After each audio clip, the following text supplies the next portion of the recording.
देवबंद से आई दिल को दहला देने वाली खबर मेरे दोस्तों। ये तालिबे इल्म मेरठ से देवबंद के लिए जा रहा था। ट्रेन के अंदर जो इसके साथ हालात पेश आए हैं, शराब पिलाने पर मजबूर किया गया और ऐसी ऐसी मार मारा गया है। आपको बस थोड़ी देर बाकी रहकर इसकी आप बेटी सुनना है और उसके बाद योगी जी को खुली धमकी मेरे दोस्तों, ऐसी धमकी शायद आपने पहली बार देखी होगी। आपको बाकी रहना है, मैं तो पहली बार ऐसी धमकी सुना हूं मेरे दोस्तों।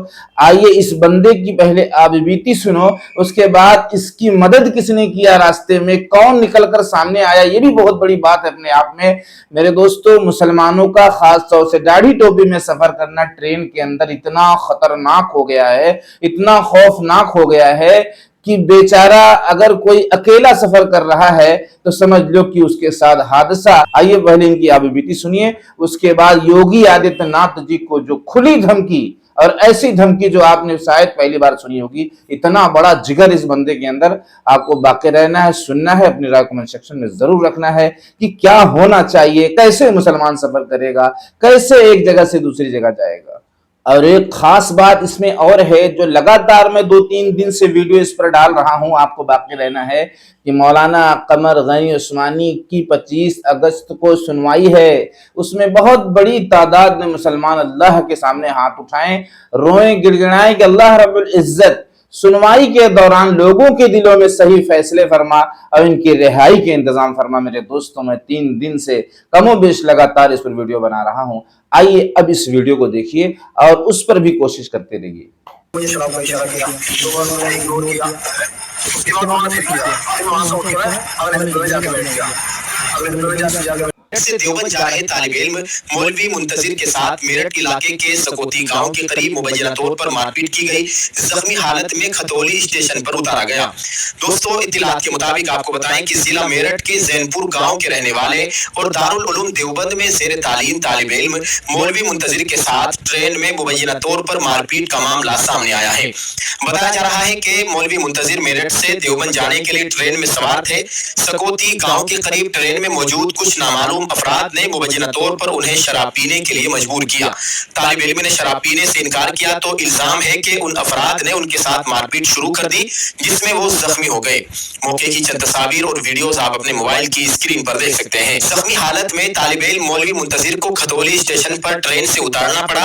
वाकई की इत्तला मिलने के बाद ऑल इंडिया मजलिस इत्तेहादुल मुस्लिमीन के मुजफ्फरनगर जिला सदर मौलाना इमरान कासमी अपने साथियों के साथ मौके पर पहुंचे और जख्मी तालिब इल्म को इलाज के लिए खतौली कम्युनिटी हेल्थ सेंटर ले गए। तो यहाँ पर आपने साफ तौर पर सुन लिया और देख लिया कि एक मुसलमान तालिबे इल्म जो दाढ़ी टोपी में सफर करता है उसके साथ क्या क्या हो रहा है। कई हादसे, कई वाकये ऐसे पेश आ चुके हैं। तो आपको बहुत बड़ी तादाद में अपनी राय कमेंट सेक्शन में रखते हुए सरकार तक ये अपील करना है कि ये दाढ़ी टोपी में सफर करने वालों की सेफ्टी कैसे होगी।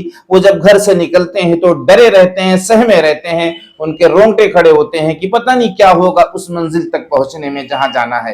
तो इसलिए सरकार से एक बड़ी अपील है कि इस पर निगरानी की जाए और ऐसे लोगों के साथ कार्रवाई करके इनको सबक सिखाया जाए, ताकि आइंदा ऐसे लोगों के साथ ऐसी घिनौनी हरकत ना हो और उनका सफर करना आसान हो। सरकार का यही हक है कि वो सबके साथ इंसाफ का मामला करे। अब आइए मेरे दोस्तों, मेरे अजीजों, आप देखिए कि जो योगी जी को एक बड़ी धमकी दी गई है और धमकी में ऐसी ऐसी बातें की गई हैं, ऐसी ऐसी बातें की गई हैं जो बातें हक तो हैं, लेकिन क्या समझाने का ये तरीका सही है। मर गया हमारे देश का प्रधानमंत्री, मर गया इस देश का फाइनेंस मिनिस्टर, मर गया इस देश का तरीका और होम मिनिस्टर, ये सारे मर चुके हैं इस देश के लिए, इसलिए ये नहीं सुन रहे। लेकिन हम सुनाएंगे, क्योंकि हम सुनाएंगे। मेरा नाम प्रशांत यादव है, फिरोजाबाद उत्तर प्रदेश से आता हूँ और मैं कहना चाहता हूँ उस बुल्डोजर वाले बाबा से, तेरे बुल्डोजर में दम है तो मेरे सीने पर चला अपना बुल्डोजर, मैं भी देखूं तेरे बुल्डोजर में कितना दम है। शिक्षालयों पर ताला। मैं पूछना चाहता हूँ इस अपराधी बाबा से जिस पर 180 से ज्यादा केस हैं, आंकड़े उठाइए मेरे सवाल मेरी जुबान पर। आप हो सकता है आप कंफ्यूज हो जाएं, गूगल कीजिए। जब ये सीएम नहीं था तो इसके ऊपर करीब 200 केस थे। ये वो अपराधी है, ये वो अपराधी है जो शिक्षालयों को तोड़ रहा है, बंद कर रहा है, मदिरालय खोल रहा है। अरे पुरानी उत्तर प्रदेश की सरकार थी तो 4-6 गांव में एक देसी शराब का ठेका होता था, अब तो कंपोजिट कर दिया है। एक गांव में 4-4 ठेके हैं और युवा नशे में डूबा रहे, इसलिए एक गांव में तो भांग के ठेके भी है, तो ये भांग पी के सरकार चला रहा है। तो यहाँ पर आपने देखा इस बंदे ने योगी जी पर कई तरह का आरोप लगाते हुए ये बतलाया है कि अगर दम हो तो मेरे सीने पे बुलडोजर चला कर दिखाओ, मैं तैयार हूं। और ऐसे शराब के ठीके गांजे की दुकानें जो पहले नहीं थी उससे ज्यादा अब हो गई है, परसेंटेज बढ़ गया है। तो ये आपकी सरकार में आखिर हो क्या रहा है, जबकि इस तरह का नशा करके लोग अपने घरों में जाके तोड़फोड़ करते हैं, अपने बीवी बच्चों को मारते हैं और पढ़ाई का एक बड़ा नुकसान होता है, परिवार का एक बड़ा नुकसान होता है, उसमें कई तरह की मुसीबतें घर वालों को झेलनी पड़ती है। अगर इस तरह के ठीके और गांजे की दुकानें बंद कर दी जाएंगी तो ये नशा कर नहीं पाएंगे, और जब नशा कर नहीं पाएंगे तो इनको नशा होगा नहीं, फिर ये अपनों को पहचानने वाले बनेंगे, जैसा कि नशा करने के बाद ये अपनों को बिल्कुल पहचानते ही नहीं है कि बेटी कौन है, भाई कौन है, माँ कौन है, और घर पर राशन का इंतजाम करना है तो उसमें मुझे क्या करना चाहिए, मैं उसको जो है पी जा रहा हूं, खा जा रहा हूं, तो उसका जिम्मेदार कौन हुआ। एक बड़ी बात तो इन्होंने कहा यहां पर, लेकिन जब पावर किसी के हाथ में होती है तो यहां पर एक सुधार रख कर आवाज पहुंचाना, देखो ये मेरा मशवरा है, बाकी आप किस तरह पहुंचाना चाहते हैं ये आपकी मर्जी होगी, लेकिन मेरा मानना यह है कि जब पावर उनके हाथ में है, शासन उनके हाथ में है, वो जो चाहे कर सकते हैं इख्तियार के तौर पे, वरना चाहने से तो सब कुछ उसके होता है जो हम सबका परवरदिगार है, जिसने सबको पैदा किया। लेकिन उस परवरदिगार ने इंसानों को इख्तियार दिया है, वो चाहे अच्छा करे या बुरा करे। तो मेरा कहने का मतलब ये है कि योगी सरकार तक बात के पहुंचाने का जो तरीका हो, इस तरीके से खुला चैलेंज अगर करेंगे, क्योंकि पावर उनके हाथ में है, तो हो सकता है जो आप सोच रहे हैं उसके खिलाफ और होने लगे। इसलिए एक दरमियानी रास्ता हो, एक ऐसा रास्ता हो जो उनको समझ में आ जाए, उनको एहसास हो जाए, और वो इस तरह के कामों पर निगाह रखने वाले बन जाएं, इस तरह के ठीकों को बंद कराने वाले बन जाएं, बुलडोजर से काम ना लेकर बल्कि और कोई रास्ता निकालने वाले बन जाएं, जिससे उसको एहसास भी हो जाए और उसके माँ बाप, उसके भाई बहन जो मुजरिम के बचते हैं वो उजड़ने से बच जाएं, वो बेयारो मददगार होने से बच जाएं, जबकि उनका कसूर नहीं होता।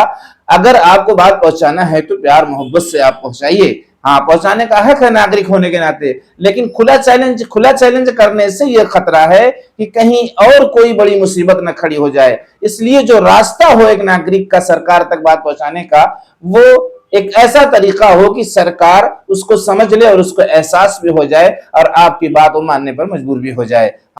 तो मिलते हैं नेक्स्ट वीडियो में। आपकी जो भी राय हो आप कमेंट सेक्शन में रखो, ताकि इंप्रेशन हाई हो और मुसलमानों की सेफ्टी के लिए सरकार कोई इंतजाम कर सके, और भी मुद्दों पर सरकार कड़ी निगाह रखते हुए हमारे देश के नागरिक को बचाने वाली बन जाए। अस्सलामु अलैकुम वरहमतुल्लाहि वबरकातुहू।